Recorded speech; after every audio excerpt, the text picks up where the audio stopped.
Hello, welcome to the YouTube stream. I'm one half of the Brohio podcast, the Delicious Nicolicious. I'm the other half, Rob the dog. Let's not waste our smooth introductions Sure. on the YouTube feed. Let's save On them the for the four main. people that are in here now. Save them for the main episode. You got some warm beer over there, Rob? I do. It's been sitting in my truck since live show. I made it myself with my penis. Hold on 1 second here. We're gonna start it.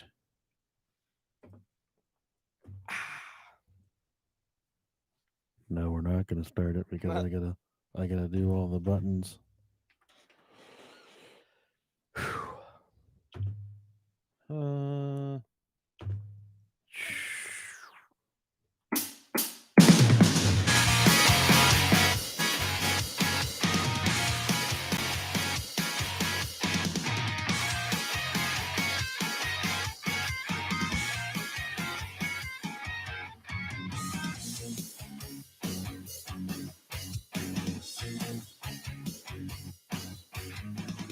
I don't know who the fuck loses their job when they put chicken sauce nuggets in the bag at McDonald's, but if you are one of those people, we need to get it together as one. I don't care who's becoming president. I don't care who the chamber, who the cabinet is. I don't care about anything. We as Americans need to fight back against not receiving our nugget sauce at McDonald's. Man, I was told that if I wanted to check my order last night, that I needed to pull forward. She was 16, but I told her to go fuck herself. So her dad's probably looking for me, honestly. Yeah. Like, I'll fucking sit right here and check it. If you didn't fuck it up, you have nothing to worry about. And she's like, it's all there. I said, give me my fucking barbecue sauce. 2 of them. She said, I'm going to give you 3. Hell yeah. I said, this stuff doesn't happen at Chick-fil-A. Hell no. no. It doesn't happen at Chick-fil-A. God. People are probably like, well, you don't need to be eating McDonald's, you fat shit. That's true. Thanks, Rob. I mean, nobody does. Not just you. No, it was me. I felt directed. I felt calculated and directed. I understand what you're saying. This is the fork in the road. It's been a lot of years that there was going to be a time sooner or later where you and I just like couldn't fucking be friends anymore. And just, McDonald's is just it's what come between us. It's the Walmart of fast food places. That's why they're inside Walmarts. There, exactly. A lot of Subways now. That's true. But I'm one they're half just as bad though. Hey, Subway. Yeah, I fucking hate Subway. Yeah, it's awful. I'm one half of the Brohio podcast, the Delicious Nicolicious. And I am the other half. What's going on, guys? I'm Rob Dog. Hey. We're coming off a big weekend of a Zoom live show where we had friends from all over the world join us. Yeah, it was a great time. We did Rob did this wild video game theory about the government killing us and stealing our bodies. Polybius. And then I did a exorcism mystery paranormal event about Dick Decker, Don Decker, whatever his name was. Big Dick Decker. Dirty Dick Don Decker. Dirty Dick, that's what he had. Then we performed a self-written murder mystery where the listeners had to guess who the murderer was. Then once again, good job on that. Right. Oh, thank you. No, that's you. It's McDonald's. Thought you were making fun of my McDonald's again. Nope. And then we ate some really hot shit. And I would like to say, Rob, I still haven't had any milk. We did a death nut challenge. You did really well. I went through all 5 nuts. I didn't have any milk. I was bleeding out of my face. I snotting, sweating. Then Rob had a little nitro, like a death gummy bear. And I forgot he even took it. Yeah, I went through 4 and then I almost got sick because I drank way too much fucking milk. So I had to give myself some time, and they wanted me to do the gummy bear, so I did the gummy bear. Turns out if you drink and it wasn't the type of gummy bears I'm used to taking. No. If you drink a gallon of milk, half gallon, it's likely to don't church it up. It's likely to kill you. Oh man, it was rough. Ooh-wee. We have this episode this week. Usually when we're coming off something big like a live show or a Zoom live event, then the next episode gets really half-assed. That was not the case this week. This is a lot into this one. I thought you were going to say, and this week is just the same. You guys shouldn't be surprised. No, this is a good one. It's got a lot of audio content to go with it from the main character of the story. So hell yeah, a lot of good stuff going on with it. All right, first off, let's thank our new Patreon subscribers. If you are one of them, thank you. And let's go with first Amy T, as in Amy her last name wasn't on there. So Amy, thank you for your Patreon pledge. Dean M. What in my butt? Dean Watts. Thank you, sir. Watts, yes. Misty Starkey. Starkey. You know, we grew up in a really small town just north of Dayton called Northridge. And they have a strip called North Dixie, and they say it's the home of used cars and titty bars. That's true. Well, God had enough of that shit about a year and a half ago, and he fucking leveled the whole entire township with a tornado. We call it the Memorial Day tornadoes. Took a lot of strip clubs and used car lots with it, but there was one specific joint on the strip called Sharky's. The best thing about Sharky's is the front of, I only went in there once, and it was not on purpose. And this is right when I turned 18. It was a really bad experience, really poor experience. They got a lot of crackheads working in there, Rob. Sure. But the best thing about Sharky's is it was right by the road. So when I was a kid, we could ride past it. And there was a shark tank in the front. There was a big fucking shark. And the shark had panties in his mouth. Yep. It was like a stuffed shark. Hanging from the teeth, yeah. Yeah, there was panties hanging from his mouth. And every time we'd drive past it, I pulled my little weenus out and I started trying to get it off. It never worked. Trying to fuck the shark. Yeah. I tried. And then I said, when I get big enough, I'm going to ride my bike up here and take those panties. I never did that. But, you know, it's those things are probably rancid. The stories those panties could tell. That was a disgusting place.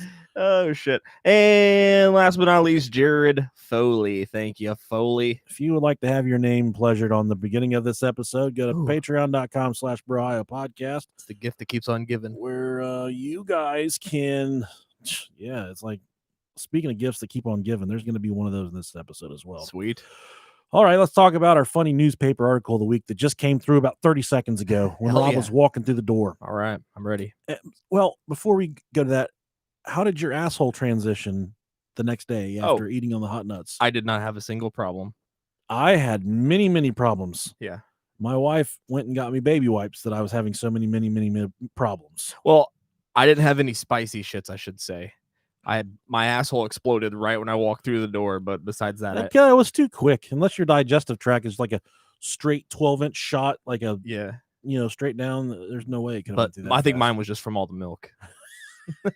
Fucking half gallon, man. Yeah, man. I mean, I was sipping it. I mean, I wasn't like chugging it or anything, but still, I went through 3 glasses. My fucking butt was fucked up for sure. Yeah, you went in dry. It was bad addition. Bad addition. You could tell I'm not You didn't even lube up at all. I'm a foreign lover. I don't know how to do this stuff anymore.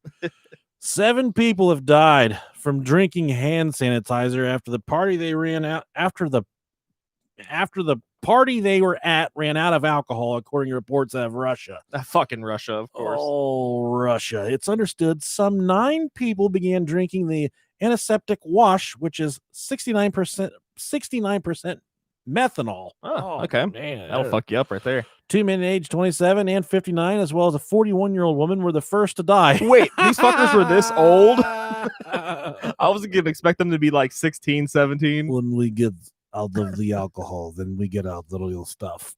6 others were urgently flown by a medical evacuation aircraft to a hospital in the city of Yakutsk. Sadly, another 4 did not survive, while 2 are currently fighting for life in hospital. The poisoning took place as a result of drinking sanitizer, the regional state prosecutor said. Authorities in Russia are again pleading with locals to refrain from drinking the hand sanitizer.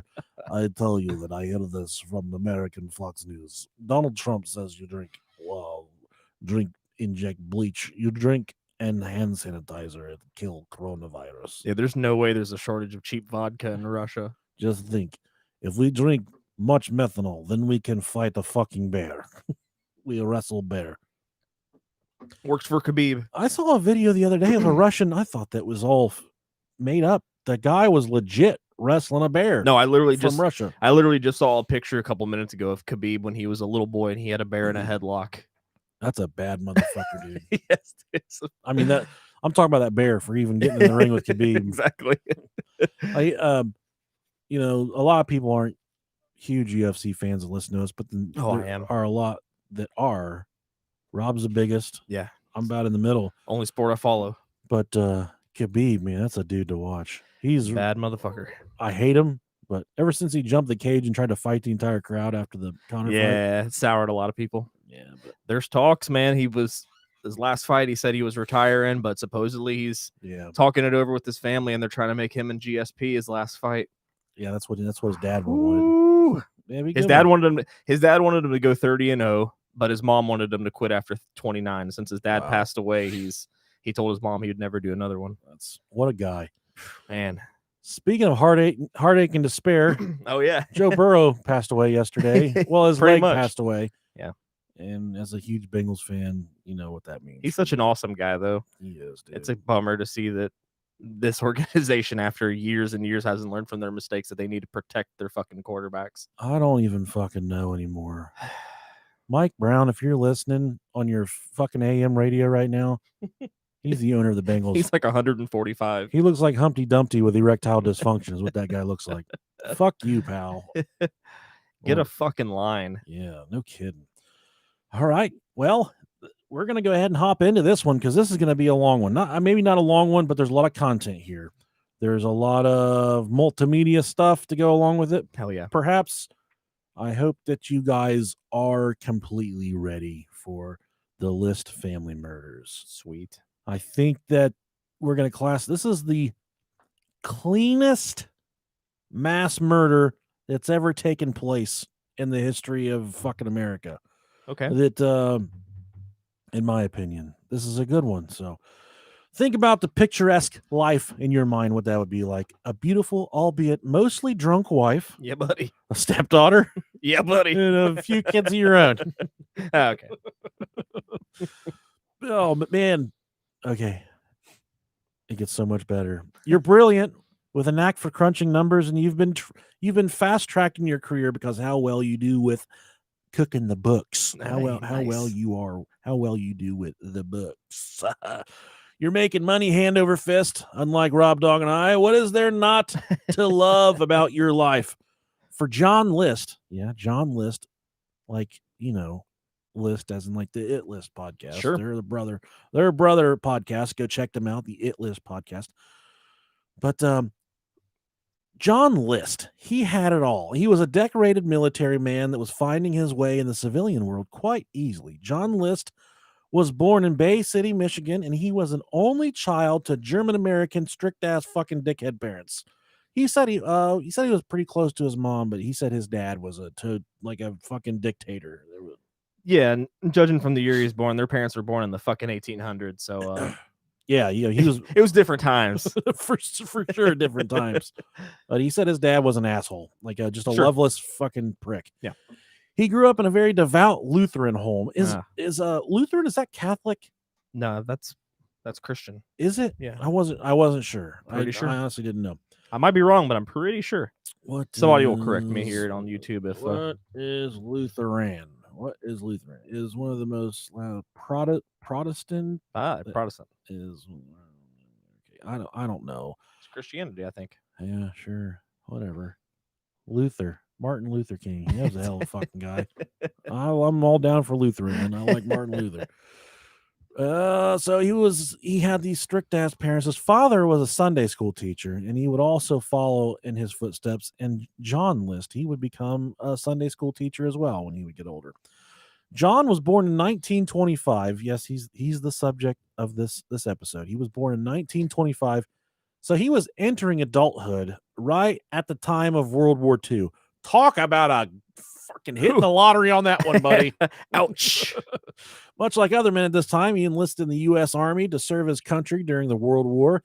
He served as a lab technician, so he didn't overdo it. He said, I'm not getting my fucking wiener blown to smithereens. I'm going to be a lab technician. Hell yeah. He was discharged in 1946. He went on to secure his master's degree in accounting from the University of Michigan. Oh, heck yeah. And guys with master degrees in accounting, they only fuck missionary style. That's one of the prerequisites as far as graduating with a master's in accounting is you may only penetrate your significant other, whether male or female, missionary style. And they all kiss with their eyes open. They do kiss with their eyes open, no tongue style like I do with my wife and Rob's mother-in-law, but we like to entertain the thought of, I think about the human anatomy for a second. Mm-hmm. Man, missionary style works for man and woman, but man and man, that's a hard one to pull off. Someone the country blumpkin like me Oh, that's yeah. kind of roly poly, be hard to get my butt tilted up in the air. I'm heavy and all. I'm not just heavy. Some people are top heavy. I'm all the way heavy, like all the way around.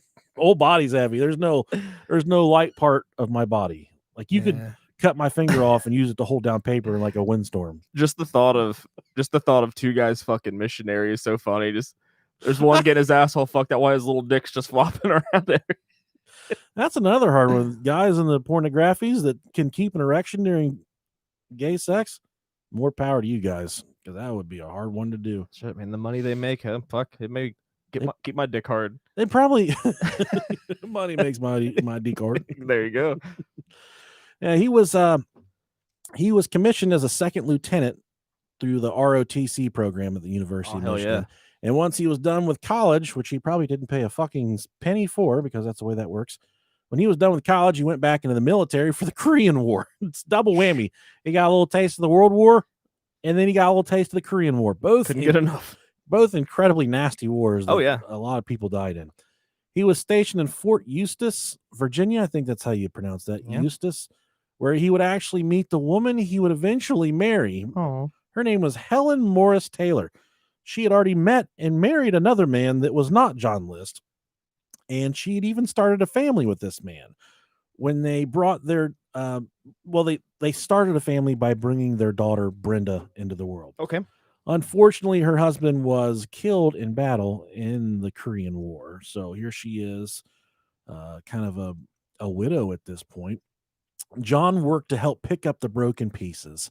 And for 13 months, they dated before actually getting married on December 1st of 1951. Shortly after getting married, the Army Corps realized the brilliant ability that John List had in accounting. When he had a goddamn master's degree in accounting, and he only did missionary style. So yeah, he's good at fucking numbers. So they reassigned him to the Finance Corps in California. How exciting, exhilarating that must have been, just to be in the accounting corps. I'm sure those parties were just absolutely wild. Something like you'd see at a Wolf of Wall Street. Those Hell yeah, that'd be sweet. accounting parties. Oh yeah. He could, Cocaine everywhere. well, Do they have cocaine back in there? no, this guy doesn't even know what. Yeah, he is the definition of cocaine. He's so white. There you go. Shortly after getting married, I'm sorry, I already read that part. He completed his second tour of duty in 1952 and moved to Detroit, Michigan. Oh, the motor fucking city, where he and his wife Helen would have 3 children together. Sorry, I'm admiring all the fucking yeast at the bottom of this bottle. Yeah, that was very yeast. That was a yeast infection for sure. Fuck it. Beer has a yeast infection. Can't wait to bite into it. Give me that yeast, baby. Yeah, so he's moving to Detroit, Michigan, of all places. You know, he's originally from, I think it's Bay City, Michigan. I could be wrong about that, but he had his stepdaughter Brenda, and they went on to have 3 more children. I believe Fred, John Jr., and Patricia were the name of his 3 additional children.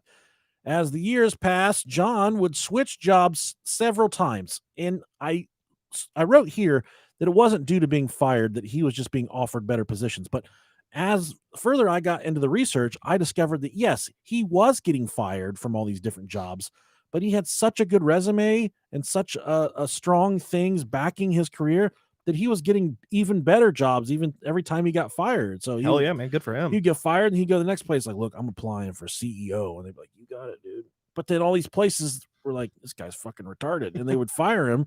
And there was this big write-up from this author that said that John List probably, for lack of a better word, was probably on the autism spectrum, and then he had a hard time socializing, and he had a hard time adjusting socially, and he couldn't quite make friends, and he Okay. didn't know how to act around people. It's very common with those. Yeah. Now he was moving the entire family around a lot because he was getting all these different jobs and going to all these different places. He's going to Kalamazoo, wherever that's at. They probably got Michigan dog. fantastic kangaroo salad there. He went to Rochester, New York, and eventually he settled in New Jersey. Joyzy. Jersey, like our friend Jersey Pete.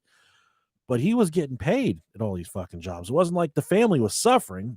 And after a brief stint at Xerox as director as director of accounting services, he would move the family permanently to Jersey City, New Jersey, but not before some family issues started to rear their head.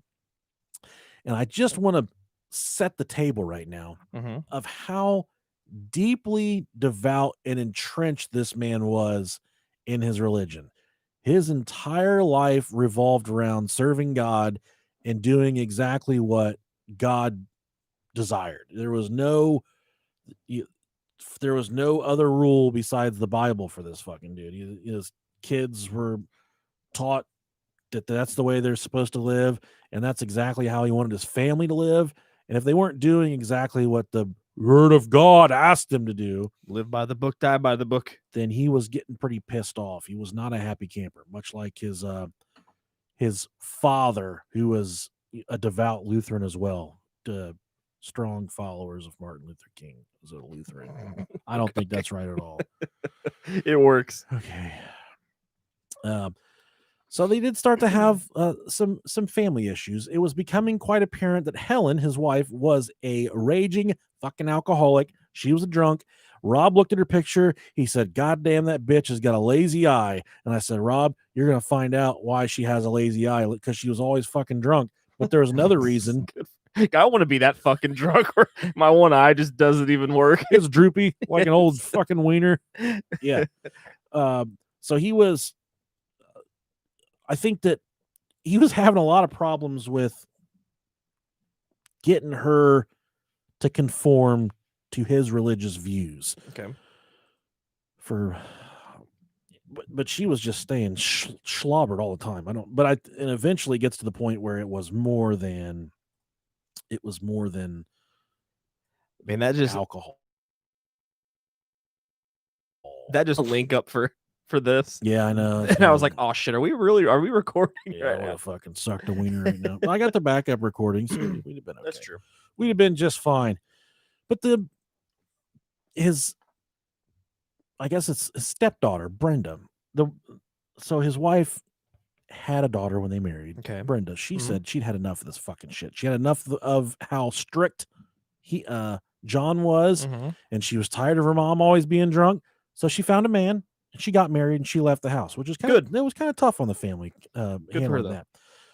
But things, to go back to when John and Helen first got married. So before they even got married, she told him that she was pregnant.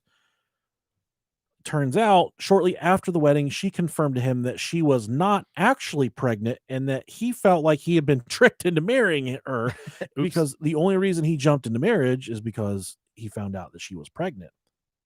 Shouldn't have been fucking burying that weenie in that peenie if you didn't want to fucking, what do they say? Put on some latex so she don't take your paychecks. I hope I never have paid child support, dude. My buddies at work like, $359. I'm like, Jesus, that one kid? And you're like, yeah, only one kid. And then my one buddy gets fucking raked over the coals for it. He had to pay like almost $700 a month for one kid because he was making a shit ton of money whenever they got a divorce. But then he left that job not making as much. Listen, I think there has to be some type of merit system. I'm all for, I'm old school. I think a fucking man should take care of his kids. Sure. Yeah, definitely.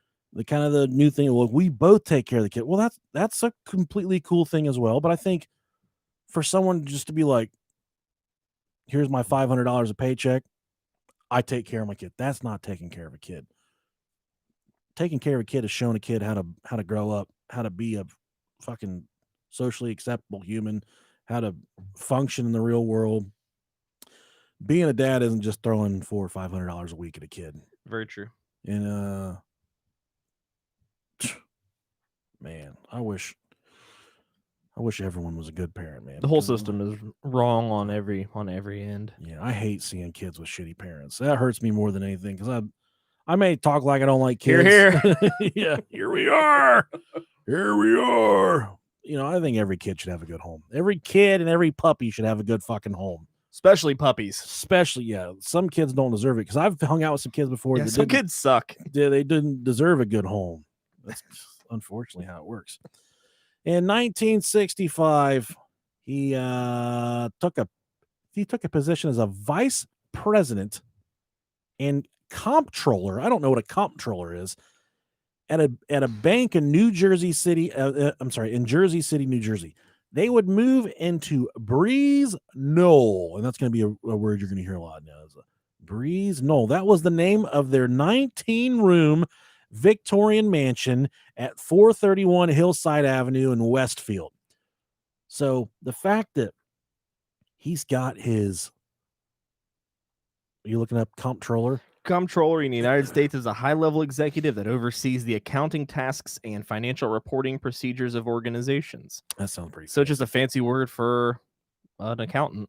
Yeah, that's what it sounds like. It's exactly. But he was vice president of a bank, and so they moved in such a hoity-toity mansion. This thing had a goddamn name. It was called the Breeze Knoll. Was the name of this so mansion. Fucking sweet. There were some conflicting reports on this mansion. Some reports say that they could completely afford this thing with no problem, which I think they probably could have at first. But the fact that they were even able to secure the loan for the mansion says something about, the kind of money he was pulling in. Other reports say that pushy ass Helen, lazy eye Helen, wouldn't settle for anything less than the most expensive mansion in the most expensive part of town. So he was kind of bamboozled. At first, she lied to him about being pregnant. So he already felt like he had a misdeed done to him at this point because she lied to him about being pregnant. Mm-hmm. And then she's like, I got to have this fucking flossy ass mansion, 19-room Victorian. And it doesn't even stop there. There's parts of this house that I'm going to explain a little bit. You're going to be like, God damn, that was an expensive ass house. But one thing I have left out apparently when they moved from Michigan to New Jersey, John brought along his mother Alma, and they had a very close relationship together. He and his mother Alma. He hated his fucking dad, but he had a really good relationship with his fat ass mom. I was not expecting that. Well, this all ties in together, Rob. You're gonna see it all ties in together. It all makes perfect fucking sense. You're laughing now, sure, but you're not gonna be laughing in a little bit. Okay, all right, man. She even accompanied him to the bank. Fat ass mom did whenever fat ass Alma when he went to get the loan for the Breeze Knoll mansion. His mother actually did lend him some money to secure the loan for the home. In exchange for the money that she lended him, she got to live in a self-contained apartment that was on the third floor of the Breeze Knoll mansion. So, sounds like your situation, Rob. Oh, I hope this doesn't happen. They assumed this. That's not funny, is it? They assumed this new living situation for the next 6 years. They got, he had 3 kids in there, his wife. And he's got fat ass Alma stomping around the third floor of the mansion. I can imagine that's like living with a fucking poltergeist and having that fat bitch walking around all the time up there. In those 6 years, though, everything had completely started to go downhill. Now, it was also said that John was seriously abrasive to many of his bosses throughout his career. And I said that before. He lost all his fucking jobs. He didn't know how to act around these people. They're just like, you got a fucking tumor? And he's like, let's get a calculator. He just didn't know how to. He just rubbed everybody. He rubbed his coworkers the wrong way. He rubbed his bosses the wrong way. He didn't even know how to rub himself off. That's how fucking miserable of a human he was. Yeah, and not to mention, this was back in he's like the fucking 50s. The 60s. 60s. Yeah, we're in the 60s now. Yeah, mental health. Mental health wasn't no, it wasn't anywhere near like what it is today. He had an odd way about him, and he oftentimes would get fired or just felt unwanted at his job. So sometimes he would just quit because they made him feel like a fucking dumbass. And he would just quit. But working as the vice president at this bank was no different than any of the other jobs. He started the clash with many of the people at the bank. He started to get on people's nerves. You got to fucking button down the hatches. You got to fly right, walk straight ahead. You're the vice president of a bank, and you're getting paid fucking cash. You got to just No one could. No, if I was making that much money, that I was living in a 19-room Victorian mansion. A manor. Yeah, Breeze, no. Yes, that's where I live. I live in the huge fucking house on the hill. You couldn't shake me. Every day I would come to work and they'd be like, "How you doing, boss?" And I wouldn't be like, "Living the dream." I'm like, "I'm ready to fuck this day." I'm ready to get it on. And people that say, "I'm living the dream," they are on the brink of killing themselves. Oh yeah, If you hear someone say that, I love that line. That's how you know it's true. that person is really close to Their dream is killing themselves. they are really close to subtracting themselves from the earth. Yeah. Oh man. So just keep that in the back of your mind next time someone says that at your work. But the people at the bank, they just couldn't really understand his personality. They'd finally had enough of his shit, so they fired him at the bank. So he Aw. lost this job that provided him this huge mansion. The noble thing to do at this point for him would be to pack up all of his shit at the bank and go home and come clean to his drunk ass housewife and be like, "Hey, fucking lazy eye Helen, I fucked up today at work. I fucked up bad." And but he didn't do that. He was afraid to go home and tell his wife what happened. That was not exactly the plan that John had in mind as far as going home and telling her what happened. To me, he seems like he's possibly some type. He's an antisocial. He seems like someone that's probably afraid of confrontation. So he's probably afraid of the confrontation that he would have with his wife. I've been there before. It's like you fucked up. You spent more money than you should have or something, and you need to tell your wife, but you're just scared. You're just like. But I was even the same way when I was a kid. When I would fuck up, and I'd be afraid to tell my mom. Like, they give me this was the worst. I fucking hated when my dad did this shit. He would do this all the time too. Oh man, it's so funny hearing these stories about your parents because like I know how they are now. Like I knew them back in the day as well, but like now I know them like a lot better. Yeah, it's hilarious. This shit fucked me up. They're like the nicest people in the world. Not when I was a kid. They were throat cutters, dude. They were different. My dad beat the fuck out of me with a rake. My dad never beat with the me. stick of a rake. No, my dad never did that. In the front yard. My dad would just fuck me a lot. I'm just kidding. He never did that. I'm glad he's dead. Jesus. Oh man. Well, my situation I'm talking about. So now when my kids go to school, they're like, "I need lunch money," and I fucking get online and I put like $20 on their books. It's just like putting money on an inmate's books at the prison. So I put money on their books. But when I was a kid, my dad would leave me $1.50 on the nightstand or on the end table, and I would take $1.50 to school, and I'd pay cash money for my lunch when I went to school. Hell yeah, baller. Yeah, dude. We lived a block away from a candy store that served. Oh man, it was the best. That served cheeseburgers, rib sandwiches, candy. It had penny candy. That was Chico sticks, cow tails. That was like the neighborhood hang. They had everything. And if you're lucky, if you could find someone drunk enough, they would buy you fucking scratch offs or booze. Oh, they did not care. I was there at like 11 years old. I could have had booze if I wanted. It didn't matter. Yeah.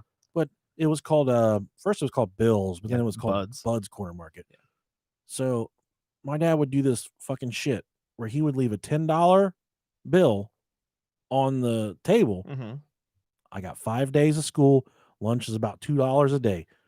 2, 4, 6, 8, 10. I had $2 for every day. So he would put a $10 bill that was supposed to last me the whole week. Sure. I would get lunch for $1.65 on Monday, and I would take my fat ass home. I would get off the bus and I would walk straight to the candy store. Straight to Bill's. And Bud would be like, "You want a burger?" You want a burger, fat boy? I know your ass wants a burger. I know you're here for burgers and Chico sticks, you fat little fuck. And this dude would sit on an upside down, like 5-gallon bucket, just hemorrhoids fucking hanging out of him, sitting there all, I'm like, yeah, I might have cheeseburger today. and the cheeseburgers were like $1.50 or something. Mm-hmm. And I remember one day they would cook the beef and then freeze it, and then when you wanted it, they would just microwave it and put it on a burger. And one day he's like, for like 80 cents more, you can do a second patty. I'm just like, Oh my god. So, He's like playing to his audience. yeah, he was, dude. I was a porky little fucker too. So that day I got a fucking double, and then by Tuesday for lunch, I didn't barely have enough to buy lunch at school. Like the rest of the week. Yeah. So then that night, I'm just laying there panicked, dude. I'm just like, what the fuck, man? What the fuck? I'm he's gonna be so mad.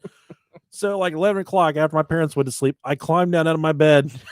I've never told my parents this either. I climbed down out of my bed and I got my little brother's jeans he was wearing that day. I took his fucking money. Motherfucker had like $8 because he only bought lunch for one day. Please tell me you bought more cheeseburgers. I did, dude. I was at a You still didn't have money for lunch. the next day.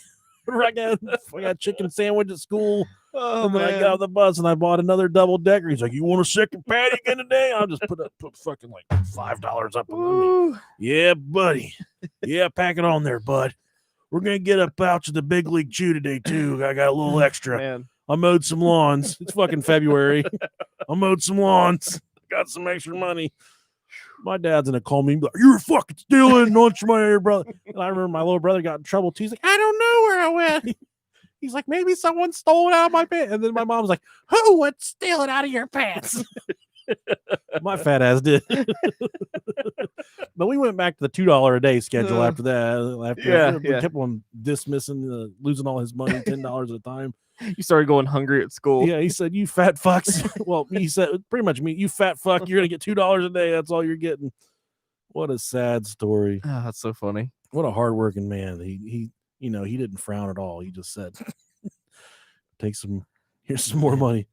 And That's the thing hilarious. is like if I'd have been like told my mom, "Hey, I want burgers tonight," she would have made burgers every single night. Right. But the fact that I just like a grown up, walk my ass down to the carry out and buy myself a burger when I'm in the fucking, 4th, 5th grade, felt like the shit. I felt like King Dingling. Sure. They had glass bottle Cokes there too. Yeah, man, that place was the shit. It's such a hole in the wall, like Yeah. crappy ass place, but it was like that was the thing you did when you were a kid, like in that neighborhood. Yeah. So I don't know how I got to that from where we are now, but he was afraid. Talking about scared to tell your parents stuff. Yeah. He was afraid to tell his wife that he fucked up at work. So instead of admitting his failure, he continued to get dressed every day and go to work. He would put on his clothes like he was going to work, and then he would drive to the train station. Just fucking sleep. He would ride the train a few stops, get off and walk around, and then ride a different train, and then he would come back at the end of the day.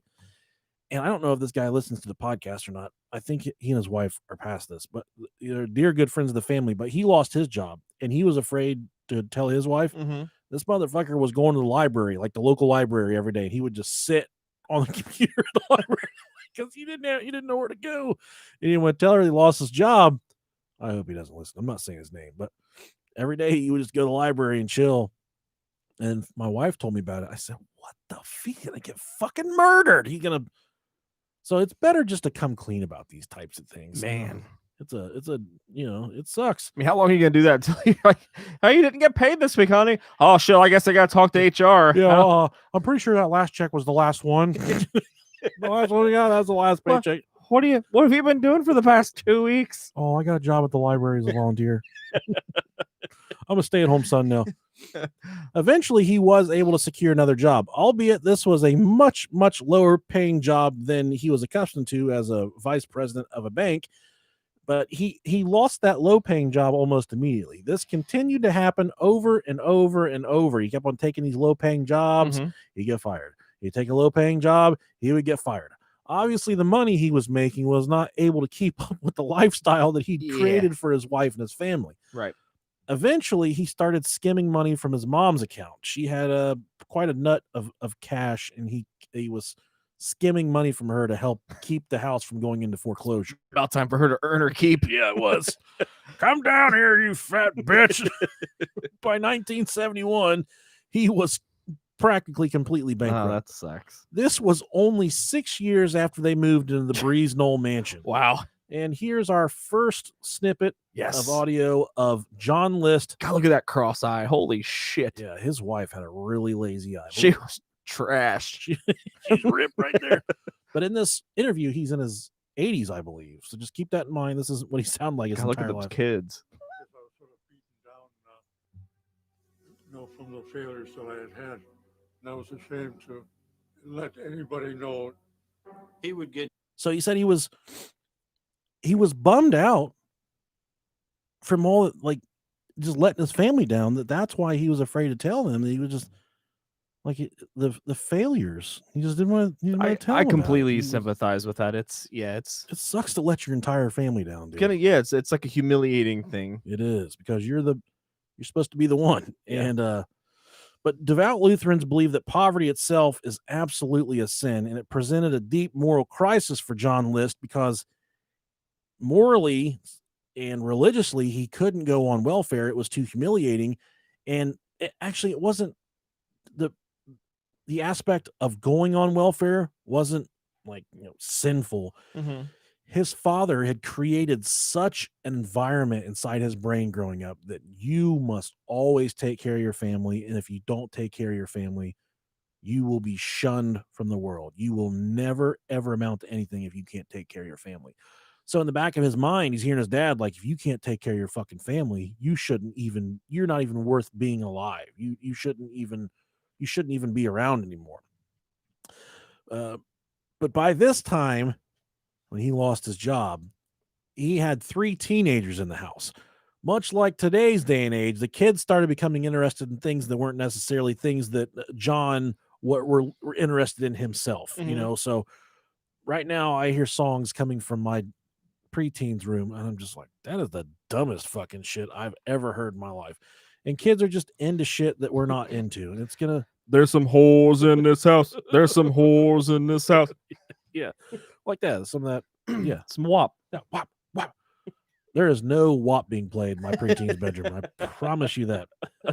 My my son this morning, last night, he was like, "Dad, look how bad this kid is." And it was this little kid. He was dressed in a Spider-Man outfit, and he was playing one of the Spider-Man games, and the Spider-Man did like his little backflip and landed in a superhero position. And he was like, oh shit, I can do that shit, watch.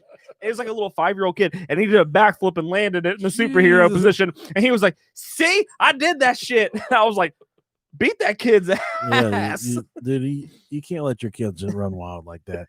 This ain't Hulkamania. We can't be running wild doing shit like that, God, beat your fucking kids. So someone else doesn't have to. What's heartbreaking for John, his daughter Patricia had expressed her interest and intent to go into acting once she left high school. John believed that this was a very dirty and corrupt way to live your life as far as his religious views. He thought actors were the scum of the universe. It was a very sleazy way of making a living, and it wasn't something that he thought his daughter should be doing. Sure. He was also starting to hear rumors that his daughter Patricia was dabbling in witchcraft, and she was experimenting with marijuana. Oh no, not So marijuana. La-da-da-da-da. She was smoking it. She was snorting it, shooting it, smoking it. She was doing it all, man, with the marijuanas. THC. Don't get started with the marijuanas. And he was hearing the rumors and the rumblings going on that she was smoking reefer, which everybody was smoking reefer in the late 60s. Everybody. Even my dad smoked a bong in the 60s. I don't know that for a fact. I'm sure he did. I could see your dad getting down. No, he was born in 58, so I would say about 1970, 1971 is when he started to hit his true stride. If he grew up in Northridge too, he was smoking weed. He didn't. He's from this town right here. Oh, okay. Yeah. He's still smoking. He was getting it from the kids. Yeah. No, I remember whenever we were helping him clean out the garage one time, my older brother found a bowl and a toolbox in there. Uh-huh. And this bowl was so old it like disintegrated in my brother's hand. Hell yeah. But my brother started making fun of my dad. My dad's like, that ain't my fucking shit, boy. That ain't my fucking pipe. Oh, smoke crack, man. But yeah, He goes a drawer down and just finds a bunch of needles. that's the shit right there, boy. Man. Oh, so he's got this daughter that's like smoking marijuana, doing witchcraft stuff. So at this point, you can imagine how utterly fucked up this family is. And you gotta think about this in your head for a second. The husband's like 2-tour war veteran, World Bible War banger. II, Bible thumping, Korean War, fucking murderer, just killed people in the war. The mom has an eye so lazy that it can't even get up for work in the morning. She's fucking drunk all the time. He's presumably got the family so upside down in debt, and there's just no money, and they're living in this huge mansion. So you can imagine what the environment was like in this house at this point. These kids are probably so fucked up and just don't like, if your kids see the household like spiraling out of control, they don't look up to the parents, I don't think. You Yeah. gotta portray a strong. My kids, There's like, fuck, you got to hold it together. Come on, guys. Yeah. We're fucking kids. And he got to the point that he's like telling these kids, you kids need to go get jobs to learn maturity. But he really wanted them to get jobs so they could help pay the fucking bills because Yeah. they were so messed up with the money.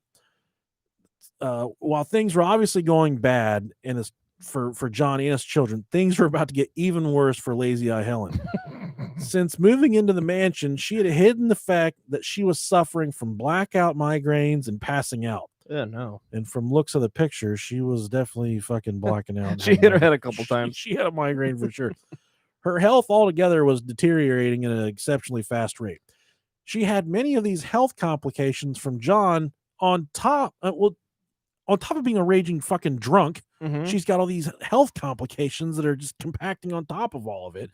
It was even reported that she was experiencing near complete vision loss in her right eye, which Looking at that thing, I could definitely tell. in order to sedate herself, she was drinking heavily and she was becoming dependent on tranquilizers. Oh, jeez. Yeah, it's a bad bitch.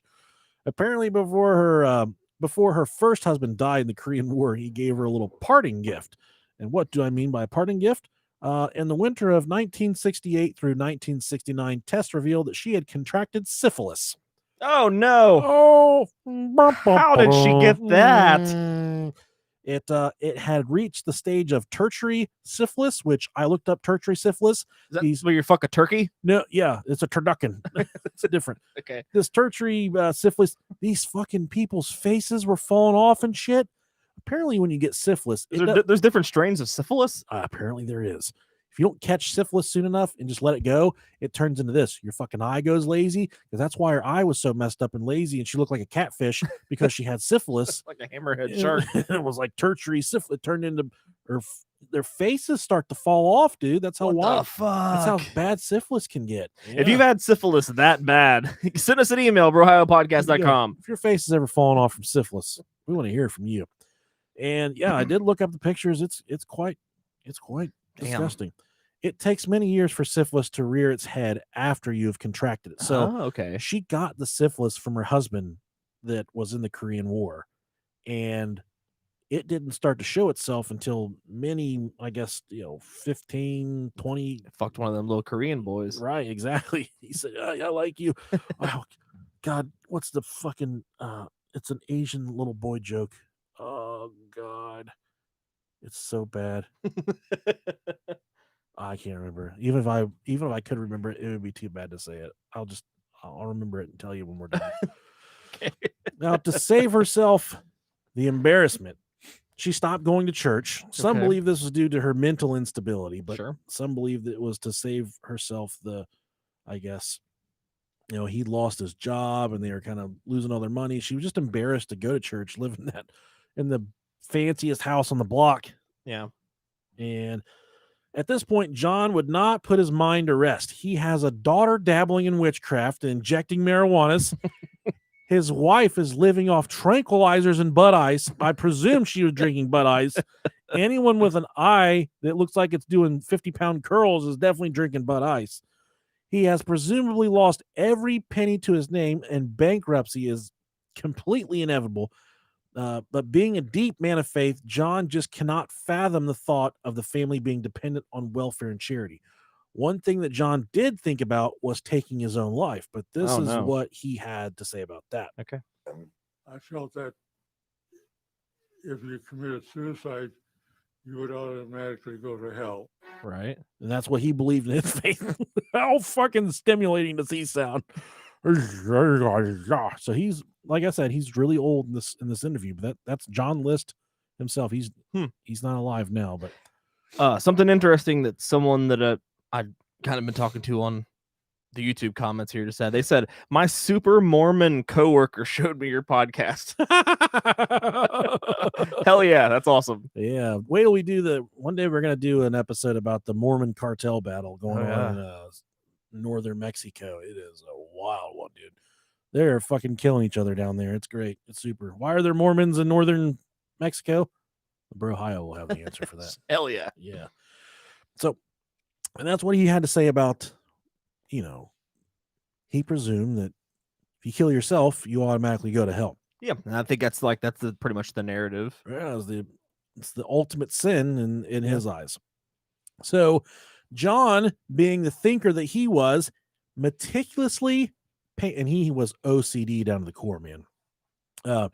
Meticulously, painlessly worked out a huge plan to solve all of his problems. So he had an answer to all of his problems at this point. We're about to take you through that plan real quick. Sweet.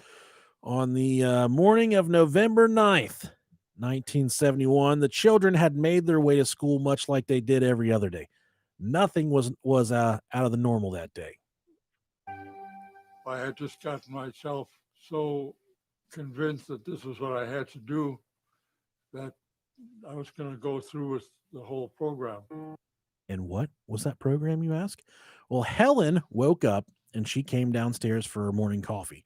Just like every other morning, John and her made small talk, presumably getting up, and at this point, he would start to get ready for work. This time, though, was a little bit different. John retrieved a 9mm automatic pistol that his father had given to him. He walked up behind Helen and he shot her in the back of the head, killing her instantly. Damn. This is his wife with the lazy eye. This is not her. This is him talking about it. I came back in, said a few words to Helen, and went into the front room. Then I came around back and shot her in the head. I'm surprised he's able to blow her head off with a puny little 9mm. That big ass head. No, you got to shoot her a bunch of times to get her to die. Fuck. No, he didn't. After he killed her, John placed her body on top of a sleeping bag. Well, he placed her in a sleeping bag, and he dragged her into the grand ballroom of the Breeze Knoll Mansion. He laid her beneath the stained glass Tiffany ceiling. Oh, come on. That's just overdoing it. No, wait, it gets better. Come to find out later, I'll leave this information out right here, and then I will tell you later why it makes sense. Okay. So he laid her in the grand ballroom of the Tiffany stained glass ceiling. He then proceeded to go upstairs to his mother's apartment. When he arrived upstairs, his 84-year-old mother, Alma, fat ass Alma, asked about the noise downstairs that she had just heard. John gave her a very vague answer. He gave her a kiss, put the gun to her left temple, pulled the trigger, and killed her instantly as well. That's gangster. She got over and greeted me and gave me a kiss, and she said, "What was that noise?" At that point, I felt like a Judas had kissed her too. And I said, "Oh, it must have been some noise out in the back. That's why I came up to see her going into the attic area." And as she got to the doorway, I killed her. Damn. Yeah, and I fucked it up. We're gonna play that again, Sure, because I turned up the volume. Yeah, I came up to see her going into the attic area, and as she got to the doorway, I killed her. So he shot his mom in the temple. Whew. At this point, he smoked his wife in the back of the head. He's killed his own mom. Smoked his meatloaf of an in-law. It wasn't his in-law. This was his mom. Oh, his mom. That's right. This is his own mother, man. He had a really close relationship with her as well. Damn. But he found out that his mom was too big for him to drag all the way to the ballroom. Jeez. I told you, fat ass Alma. They called her Alma the Llama because she was as big as a she was as big as a llama. That's why they gave her that little sweet nickname. So instead of putting her in a sleeping bag or letting her, he just left her where she was at and he put a towel over her face. That's so sad. It is very sad. When John arrived back downstairs, he was shocked by the incredible amount of blood that was in the kitchen from where he had shot his wife priorly. Oh yeah, you shoot someone in the fucking head, they bleed. He spent a substantial amount of time cleaning up all of the blood in the kitchen. Here's what he has to say about that. I was very surprised at the amount of blood that drained out, and I think there was some shell casing, and some of her false teeth had gotten broken, and were out on both the table and on the floor. I cleaned all that up. So, God, this is a fucking cold-blooded murderer right here. He's talking about this so matter-of-factly. And he's kind of hard to understand. He's sounds like Jim Ross, but he's got a little bit of a yeah, he had the cerebral palsy. He sounds like he got a flat tire on the back end. He's just dragging everything along. Yeah, it's like post seizure or post stroke. Stroke. There you go. And he's talking about it, and he says that her false teeth had been knocked out after he shot her in the back of the head. That her pieces, teeth were in pieces all over the floor. Gosh, and everyone knows how much I fucking love teeth. That is no bueno. I do not want to think about that for even 10 seconds. Especially false teeth. But he had a very meticulous plan, like I stated before. After he cleaned up the kitchen, he proceeded to write notes and make phone calls to his children's teachers, his boss, and others, telling them that there was a plan being put in place for him and his family to go tend to a sick relative in North Carolina. And I do believe the actual fact was Helen's mother lived in North Carolina, and she was indeed sick. So this was verifiable. But he went to the post office and he mailed the letters out at that. And that tells you how that's very telling of the times right there, that he wrote these letters to his kids' teachers and his boss, and he dropped them in the mail. There's no electronic mail. He just had to go to the post office and drop them off. But while he was at the post office, he put a stop mail delivery request for his address for the mansion, so the mail would not pile up at the house and people would become suspicious, because that's a good indicator. If you have elderly neighbors, people kind of in bad health, if their mail starts to fucking pile up at their mailbox, that's a good sign they're dead inside. So and that was one thing kind of, we'd oftentimes get those calls a lot when I worked at the police department. Someone would say, Glinda hasn't been outside in 2 weeks, and her mail is and her newspapers are piling up. And then you go to the window and you're like, yeah, I smell her in there. She's dead for sure. She's dead. Now, that's a good indicator that someone's passed away inside the house.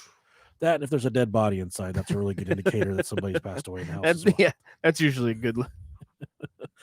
He also arranged to have their milk delivery stopped, which I wish that was still oh my gosh, That'd milk delivery. Cool. And he also arranged to have the newspaper delivery stopped as well. Also, while running his errands, he dropped by the bank and cashed in his mother's $2,000 savings bond, because she would no longer be needing that. Damn it. She was gonna treat the family to Chinese takeout, but never fucking got around to it. And to help you understand the incredible nerve of this chump, this fucking asshole John List, after he was completed running errands, this is the nerve of this guy. He went back to the house and made himself a sandwich and waited for his children to arrive home. And he tells you about this right here. Wow. I don't believe that while I was eating, especially at lunchtime, that I had any feelings of, no, I should stop and not go any farther with this. I just felt that once I had started, it was incumbent upon me to kill all of the children so that not even one of them would remain and suffer the trauma that they would go through, knowing that the rest of the family had been killed. Oh, how thoughtful. What a fucking saint. This guy is cold-blooded. He knows, he sees, wow. He doesn't realize the gravity of what he's done. But you heard him say right there, he's like, I'm killing all these fucking kids. I'm not quitting. Oh man. But best part about all that is he's working this out over a turkey sandwich that he made for himself. He's just sitting there eating lunch. He still has to go about his day. He's like, I know I just fucking killed these people. I work with people like this, but Yeah. they have a routine, and if they get off their routine, oh my God, Lord have mercy. And he didn't want to be off of his routine. Like, I gotta sit down and eat lunch. And he said it wasn't foreign to him because they would kill people in the field in Korea in World War II, and then they would just come back and eat like it with fucking blood still all over him. And he said it didn't bother me. He was desensitized for sure because For sure. everything that he endured in the war. Doesn't make an excuse for it, but now while waiting for his children to arrive home, he received a phone call from the school. It was his daughter Patricia, and she said she wasn't feeling well. This is the one that was doing witchcraft and marijuana, so there's no telling what she had put inside of her body at this time to inflict such illness upon herself, but it was probably her own goddamn fault for experimenting with dangerous ass drugs, in my personal opinion. And that's how I feel. And that's what I believe. Not to mention, she probably had chicken bones in her fucking purse because she was a witch. And everyone knows we don't like people with puffy nipples listening to this fucking podcast. So if you got puffy nipples, turn it off. If you're a witch, that's cool. We like that. That's hot. And, Yes, it is. And he obliged. He went to school and he picked up Patricia. He brought her home. And once they got inside, immediately John shot her in the jaw with an antique 22 caliber pistol. Holy shit. This gun was a souvenir that he kept for himself during his time of war. And much like his wife, he then dragged her body into the ballroom and laid her on a sleeping bag right next to her mother.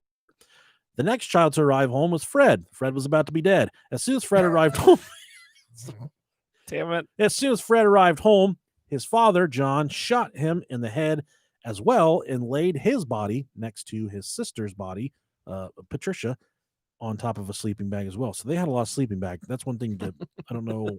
That's gone out of style I nowadays. don't know how that all ties in here at the end, but there are definitely a lot of sleeping bags. Not after John was done, but there were a lot. They did a lot of camping.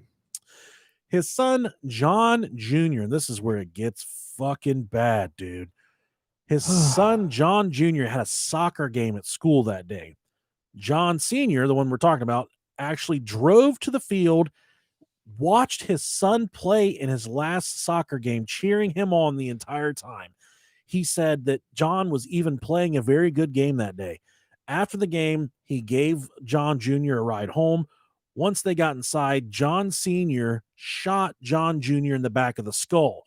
This murder wasn't quite as clean as the other ones, as John Jr. began to put up quite the fight. Oh, shit. So much of a fight that John Sr. had to shoot him 9 more times Oh my before God. actually killing him. His own son, and right here he talks about that as well. All the others, they just dropped. So I knew they were dead. With John, I don't know whether it was a muscle reaction that caused him to jerk around a little bit. But then I shot several more times. It was later determined that List shot his son 10 times. He claims, though, that John, like the rest, did not suffer. That was the one thing I was trying to prevent. Was there feeling any wounds or suffering, at the last moment? How compassionate, huh? You hear him laughing right there at the end? I can assure you, once his son got shot once in the head, he wasn't sitting there coming in his pants. he was definitely suffering. Yeah, listen. I'm gonna play this again. He says, "How much compassion, huh?" Yeah. He starts laughing. How compassionate, huh? Jeez. I want to fuck it. I want to fuck his mouth. Like, I'm not the nice kind either. I want him to take his dentures out and I want to ruin his gums. What a piece of shit, dude. Yeah, fuck this guy. Ultimate scumbag. Ugh. So he had to shoot his son, John Jr., 9 times before. Good for John Jr. for putting up a fight. And 10 times total. God, struggling through all that. Wow. Yeah. He then dragged John's body into the ballroom as well and laid him next to the rest of the family. John then stood over their bodies and said a prayer from a Lutheran hymnal. There was There's another snippet right here of audio from John. I think after I had shot John and cleaned up, I felt such a measure of relief that this plot that I had was carried out without being interrupted. That I more or less relaxed after that. One of the He was Oh, okay. That's good to know. Glad you were relaxed after wiping out your entire fucking bloodline. And that's what he said, man. He's just like, I was at peace with it. I was happy that the fucking plan, the biggest hitch in his entire plan was the last person he shot jitterbugged a little bit after he got shot. He fucking flopped around like a dead fish after he got shot a little bit. Because I can assure you, he was probably dead after the first fucking bullet to the back of the head. And he was completely at peace with everything he had done. Wow. So much so, he was such a fucking anal retentive asshole. He worked to clean up all the blood that he had created at the crime scene the best he could. After he was done cleaning up the blood, he made himself dinner and sat down to eat the dinner. Dude, fuck this guy. Seriously. Having been in combat, we were out killing and fighting, and then we'd come in and have something to eat. I think that's what allowed me to eat peacefully in the room that I had killed my family. Ah, cool. So he was trained for this. He after he was done with dinner, he did the goddamn dishes and then he went to bed. In a later interview, he said that he slept better that night than he had slept in many years. My God. That night, I may not have slept 100% soundly, but I think I got probably a better night's rest than I had the night before all this happened. Ah, okay. He was cool with it, man. Now, the next morning, he started working towards an escape plan, and he had put a lot of meticulous planning into this. Most of the time, murderers don't really have a plan after they commit. They're just like, their goal is to work towards killing someone. Yeah. And then the plan doesn't go any further than that. Like, oh, I actually killed him. Now what the fuck do I do? John here, he had a plan. Now, at this point, he turned the air conditioning down in the house as low as it would go in order to preserve the bodies and keep them from stinking and alerting neighbors. Okay. He turned on every light in the house and turned up his favorite radio station, which is some kind of classical bullshit. So any intruders might think that someone was indeed inside the home. It was then that he decided he was going to write a 5-page confession letter to his pastor. Now we have that letter right here. It says, I am sorry to add this to the additional burden to your work. I know that what has been done is wrong from all that I have been taught, and that any reason that I might give will not make it right. But you are the only person I know that, while not condoning this, will at least possibly understand why I felt that I had to do this. I wasn't earning anywhere near enough to support us. Everything I tried seemed to fall to pieces. True, we could have gone bankrupt and maybe gone on welfare too, but that brings me to the next point. Knowing the type of location that one would have to live in, plus the environment for the children, plus the effect on them knowing they were on welfare was just more than I could and should endure. More than they could and should endure. I'm sorry. I know they are willing to cut back, but this involved a lot more than that. With Pat being so determined to get into acting, I was so fearful as to what that might do to her continuing to be a Christian. I'm sure it wouldn't have helped. Also, with Helen not going to church, I knew that this would harm the children eventually in their attendance. I continued to hope that she would begin to come to church soon. But when I mentioned her to Mr. Jutz wanted to pay her an elder's call, she just blew up and she wanted to have her name taken off the church rolls. Again, this could only have an adverse result for the children's continued attendance. So that is the sum of it. If any of one of these had been the condition, we might have pulled through, but this was just too much. At least I'm certain that all have gone to heaven now. If things had gone on, who knows if this would be the case. Of course, Mother got involved because doing what I did to my family would have been a tremendous shock to her at this age. Therefore, knowing that she is also a Christian, I felt it best that she would be relieved of the troubles of this world that would have hit her.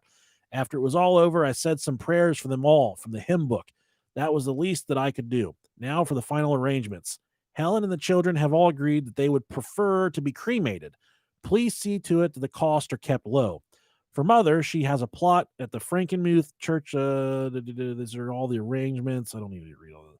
Also, I don't know what will happen to the books and personal things, but to the extent possible, I'd like for them to be distributed as you see fit. Some books might go to the school or church library. What a fucking dumbass, dude. Originally, I'd planned this for November 1st, All Saints Day, but travel arrangements were delayed. I thought it would be an appropriate day for them to go to heaven. As for me, please let me be dropped from the congregation rolls. I leave myself. So thoughtful. That's the worst he thinks is going to happen to him. I leave myself in the hand of God's justice and mercy. I don't doubt that he is able to help us, but apparently he saw fit not to answer my prayers the way that I'd hoped they would be answered. This makes me think that perhaps it was for the best as far as the children's souls are concerned. I know that many will only look at the additional years that they could have lived, but if finally they were no longer Christians, what would have been gained? Also, I'm sure many will say, how could anyone do such a horrible thing? My only answer is that it isn't easy and was only done after much thought. Pastor, Mrs. Morris may possibly be reached at 802 Pleasant Hill Drive, home of her sister. One other thing, it may seem cowardly to have always shot from behind, but I didn't want any of them to know, even at the last second, that I had done this to them. That's fucking heavy shit right there, dude. Man. John got hurt more because he seemed to struggle longer. The rest were immediately out of pain. John didn't consciously feel anything either. Please remember me in your prayers. I will need them whether or not the government does its duty as it sees fit. I'm only concerned while making my peace with God, and of this I am assured because of Christ dying even for me. P.S. Mother is in the hallway in the attic, 3rd floor. She was too heavy to move. Love, John. Oh, man. Isn't that bad, dude? What a guy. Now, after he penned the letter, the psychopathic asshole went to every family photo in the house and cut his face out of all of the family photos.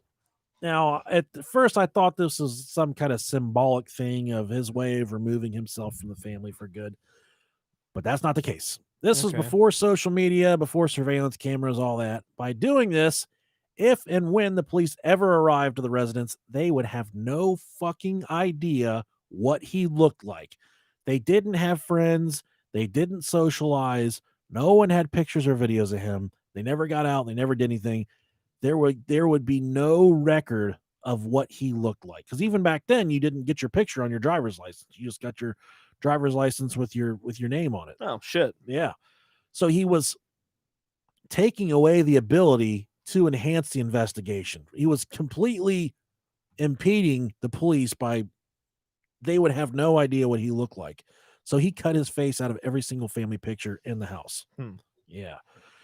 He then hopped on a bus. Well, before he got on, to throw them off his trail even further. He left the house and he locked the door. Then he drove to the JFK International Airport and he left his car there. He didn't get on a plane. He then hopped on a bus back into the city. From that point, he took a train to Denver, Colorado.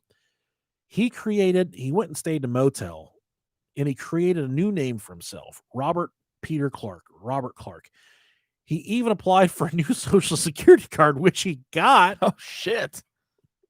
And he started his new life as a short order cook, cooking burgers at a little diner on the outskirts of town. Man, things were so much easier back in the day. Jesus. All while he was starting his new life, the old Breeze Knoll mansion sat full of dead bodies.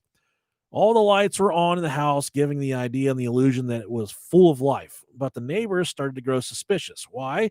Because all of the light bulbs in the house started to burn out one by one by one. But these people were such shut-ins that no one actually really noticed that they were gone. There wasn't a huge cause for alarm by this. After about a month of no sign of anyone from the family, Patricia's drama teacher became very concerned. When interviewed, he said he couldn't shake the feeling that something bad had happened to Patricia. And he got this feeling for a fucking good reason. Before she left, Patricia told the drama teacher that she thought that her dad was going to kill the entire family. Wow. Which was a huge red flag. But apparently, a few days before the murder, they were all sitting at the dinner table and just out of the blue, you know how like unsociable and weird he was. Just out of the blue, he was like, "What do you guys want done with your bodies after you're dead?" He just asked them that at the dinner table, just like, What do you want your arrangements to be? Such fun, optimistic dinner conversation. No warming up to it. Just said, what do you guys want done with your bodies after you're dead? And there has to be a lead up to that conversation. You can't just go into that one just cold, Yeah, There has to be a bit of a lead up. that's really weird. The drama teacher was actually able to convince another teacher to go with him to the List family house. Obviously, the neighbors saw strange characters walking around the mansion, which were the teachers, and peering through the windows, so they called the police. The first officers to respond were officers George Selznick and Charles Holler. After they arrived at the scene, they walked around the mansion. Nothing looked out of place. Nothing looked like there was forced entry, but they weren't really seeing anything from the outside. So they started beating on the windows and knocking on the doors with no answer.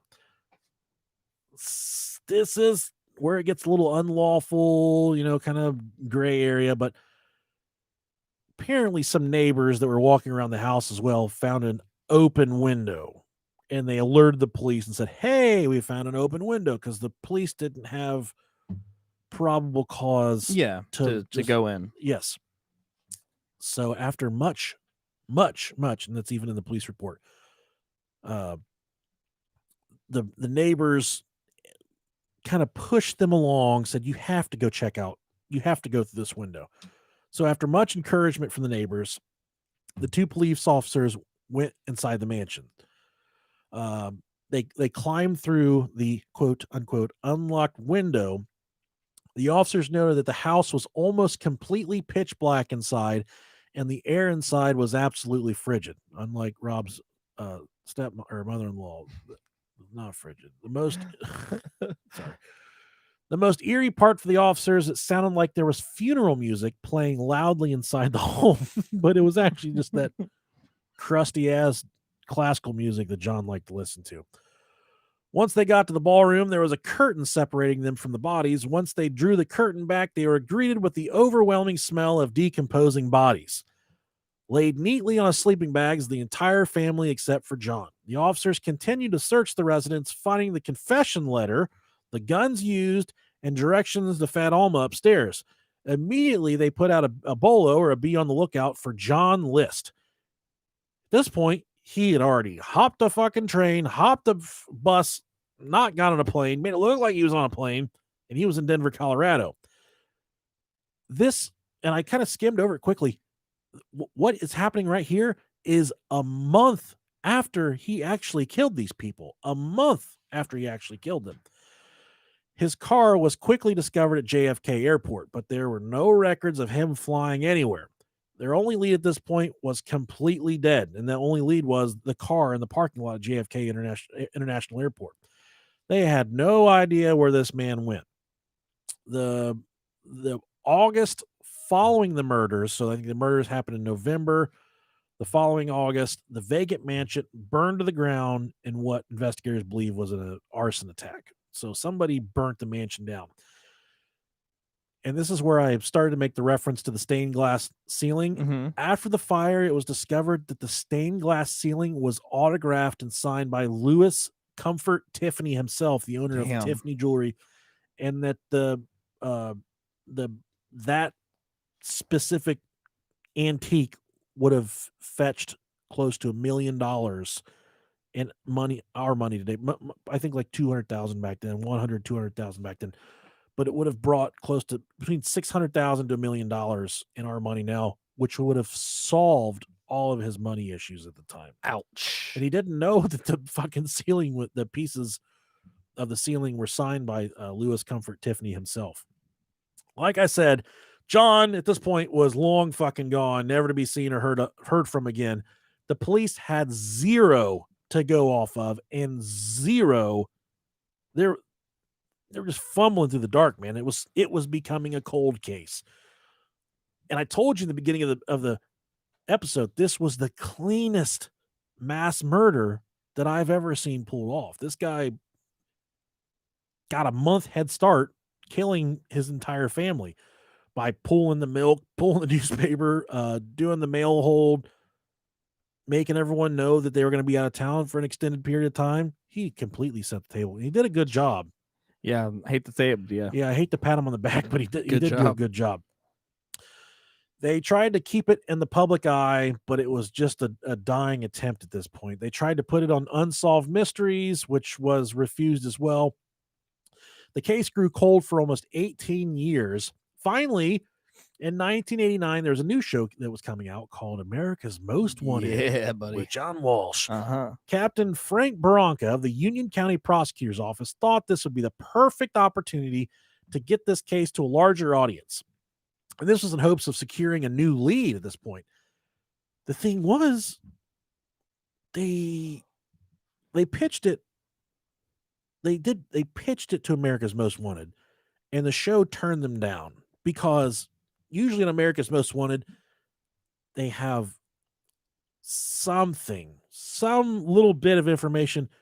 They really didn't even know how to, like, no one, they didn't have a picture of this guy. They didn't know, like, people were so just pushed away from him. They couldn't even describe what the fuck he looked like. No one, they had nothing to tell the public, hey, this is what you're looking for. So America's Most Wanted's like, no, I think we're probably going to pass on this one. So they did initially pass, like I said, but then the fucking man himself, John Walsh, he caught wind of what was going on. John Walsh had a soft spot for this murder due to the fate of his 6-year-old. It's kind of an infamous story. His son, 6-year-old son Adam, was murdered, and he thought this motherfucker deserved to have justice served to him, which he did. John List did. In an interview, John Walsh would call List a son of a bitch, a coward, and a child killer. But I watched that interview that they're talking about, and he's like, I hope that motherfucker fries. Like he let it all hang out. Pissed. Yeah. Good. But not to get too far ahead of themselves, they needed a picture or image of what he would look like in 1989.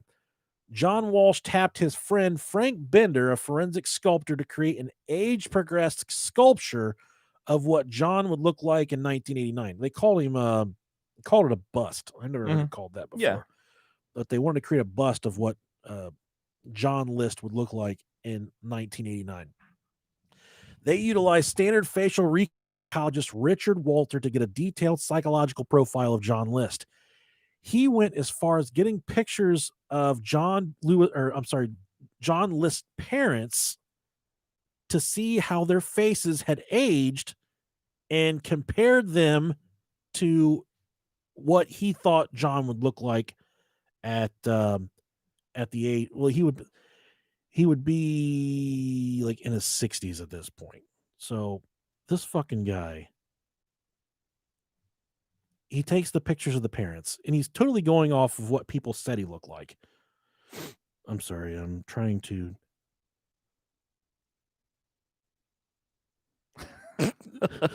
These fucking Apple Watches are fucking impossible.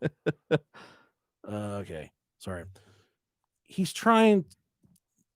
making this bust, and all he's using is the pictures of the mom and dad of John List's mom and dad, and what he thinks that he should look like based off the descriptions that people had provided to him. Not very much to go off of. Yeah, definitely. But nonetheless, he's got also a psychological profile after working with the psychologist of what the guy would how John would do his hair, what kind of glasses he would wear, and all this ties in together. He uses all this information along with his intuition. They created a bust or a sculpture of what John would look like now in his 60s. But they knew they needed a pair of glasses that would match those of John List. Knowing John's personality, Bender, the sculptor, scoured thrift stores in hopes of finding the perfect pair of frames that matched John List's psychological profile. Conservative with thick black frames. Once he found the perfect frames, the sculpture was complete. The John List episode on America's Most Wanted aired on May 21st, 1989. It was believed to have had 22 million people viewing that episode that evening. Dang. Including 2 folks by the name of Wanda Flannery and her daughter Ava Mitchell in Denver, Colorado, where Mr. what his name was now, Mr. Cooper, it was still his name was John List, but or Clark or whatever. I forget what his new name was. Whatever. But here's this little snippet from YouTube. Okay. I saw the tail end of it. I saw. Set this real quick. This is John List talking about him walking into the fucking living room and seeing the tail end of America's Most Wanted, of them doing an episode on him. Excuse me. From his home in Richmond. I saw the tail end of it. I saw that it was about me, and saw the bus that they had. I was surprised at how accurate it That looks, was. yeah. I didn't realize that they had that technology. That looks really, really almost spot on. That's great, isn't it? Yeah. It's Wow. uncanny. That's impressive. Yeah, they had nothing to go off of. Except potentially what he would look like based off of his parents' looks. And what people said he looked like. Yeah. And they also didn't know that he wore these glasses. He looks a lot like the one grandpa that Johnny Knoxville played in that movie. All bad grandpa. Bad grandpa, yeah. Yeah. He looked a lot like that bust looked like that. They did not even Wanda Flannery and her daughter Ava Mitchell, they didn't even need to see the sculpture before they assured one another that the description matched their former neighbor Bob Clark, that's right. John List changed his name to Bob Clark. There you go. Their former neighbor was soft-spoken. He was always wearing a suit. He was an accountant, and he was a devout Lutheran. When the sculpture of John List was shown on their screen, the two ladies nearly fell out of their chairs and their jaws nearly hit the ground. Everything was perfect right down to the glasses. They immediately called the tip line for America's Most Wanted. 11 days later, the FBI showed up at the home of Bob Clark in Richmond, Virginia. 11 days after that. That's awesome. By this time, John List had a new wife by the name of Dolores, who had no fucking idea what was going on. Ouch. She's just trying to ride some old wiener. She greeted the FBI at the door and advised them that Bob Clark was at work. She didn't have any fucking clue who John List was. Damn. John List met Dolores at a church function. John List was again a Sunday school teacher at this point, and he also ran the church carpool, driving fellow churchgoers back and forth that could not drive themselves back and forth to church. The FBI then responded to the alleged place of employment of Bob Clark. There, they met the killer face to face for the first time. They asked him if he was Bob Clark, to which he replied yes. They asked him if he was John List, and he vehemently denied that. He even continued to deny it after his fingerprints were found to be a match to the prints taken from John List when he applied for a handgun permit. Oops. John List was eventually arrested and charged with 5 counts of first-degree murder. Fuck him. His trial began April 2nd, 1990, almost 18 and a half years after he was after he murdered his entire family. During the trial, sorry, I just got a little death nut in there for a second. During the trial, List was diagnosed with obsessive compulsive disorder. This was a diagnosis given by court psychiatrist. His defense argued that this made him only guilty of second-degree murder. They also argued in court that the day the bodies were found, all that evidence was admissible because the police entered the residence unlawfully. Oh, Because you will remember that the neighbors summoned them through the unlocked window. That right. Probably wasn't an unlocked window. Yeah. During the trial, John testified that his financial difficulties had reached a crisis level in 1971 when he was let go from the bank. He couldn't bear the thought of sharing what transpired with a job to his family. List also testified that he encouraged his children to get part-time jobs so they could learn responsibility and maturity. In actuality, he was just trying to keep the family financially afloat. I saw the tail end of it. Okay, I already played that fucking part. Whatever. The court-appointed psychiatrist said that List only solved he only had 2 possibilities to solve the problems that he had. Either accept being on welfare or kill his family and send their souls to heaven. That's what he said to the court psychiatrist. Mm-hmm. Here's the link. I kept thinking about it for several weeks, I'm sure, maybe even a month. And my final solution was that if I would kill them, that would saved them from any problems. Yeah, he sure saved Huh. them from a lot of problems. What a saint. And this is from Wikipedia. Welfare was an unacceptable option. He reasoned because it would expose him and his family to ridicule and violate his authoritarian father's teachings regarding the care and protection of family members. Finally, on April 11th, after 9 hours of deliberation, the jury found him guilty on all 5 counts of first-degree murder. They gave him the maximum sentence of 5 consecutive life terms because the death penalty, he wasn't eligible for that. The courtroom cheered for joy when his sentence was read aloud. John Walsh was pissed off that he was not sentenced to the death penalty. After several appeals, he finally gave up on the legal process, living out the rest of his life in prison. And what does John List have to say about his life in prison? I have a job that I enjoy doing, and I feel I'm contributing at least something here. I feel it's safer in here than being out in the public, the way some people drive with road anger and these people that just kill people at random. Oh yeah. Much safer here. Isn't that the sickest fucking shit you've ever heard, dude? Yeah, you got to worry about all the people killing people at random. All the angry driving. Now, he did die. John List died from pneumonia at the age of 82 on March 21st, 2008 in a New Jersey facility. And he said that hopefully this is what happens whenever he gets to heaven. I think I will go to heaven. I don't know what the situation will be in heaven, whether they will remember what I did to them. Certainly, if we're all in heaven, I'm sure we would forgive each other for whatever harm we had done to each other here. He said we will forgive each other for whatever harm we did to one another. If heaven is real and if that happened to me, I would be so fucking salty. I'd be like, motherfucker, you killed me. Yeah, dude. Like, I don't want anything to do with you in It's this life or fucking the terrible. afterlife or any of that shit. Now, listen to this mindfuck right here. All right. This is from Wikipedia.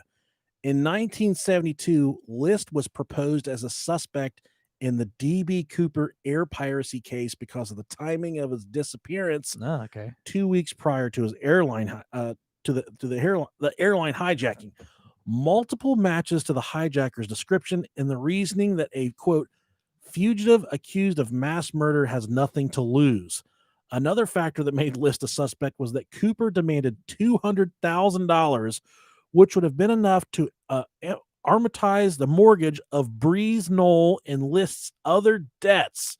List was questioned by the FBI investigators after his capture, but he denied any involvement in the Cooper case. While his name is still occasionally mentioned in Cooper articles and documentaries, no direct evidence implicates him, and the FBI no longer considers him a suspect. That's pretty cool. I think he's too fucking stupid to pull off that DB Definitely. Cooper thing. Yeah, It definitely. would be really cool if it was him. Wow. I hope whoever the DB Cooper is, I hope that that's the only crime he committed his entire life. And I hope that he sailed off magically to wherever his Me too. special place was. I hope it wasn't John List. I usually don't root for the bad guy, but in DB Cooper's case, I kind of do. Speaking of bad guys, this John List fucking asshole, Sure. probably the ultimate of all bad guys. Yeah, fuck that guy. Fuck him, but a clean murder, cleaned it up real good. Even the broken teeth, he cleaned it all up. He did a good job taking care of everybody. What a fucking tool. Even sat down, had himself a little sandwich. Oh yeah, I got a sandwich. Kind of sandwich you think he made? He definitely strikes me as a corned beef guy. Corned beef hash. I don't know. I expected some like fucking backwoods things like fucking bologna and macaroni or something. Bologna and macaroni. That's the nastiest shit.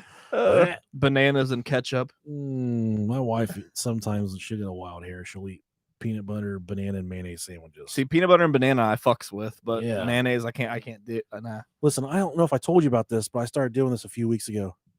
When you're making a grilled cheese, Okay. use mayonnaise instead of butter. Okay. on I've the heard of bread. that. Yeah. Oh my God. It transcends everything you've ever had in your entire life. Okay.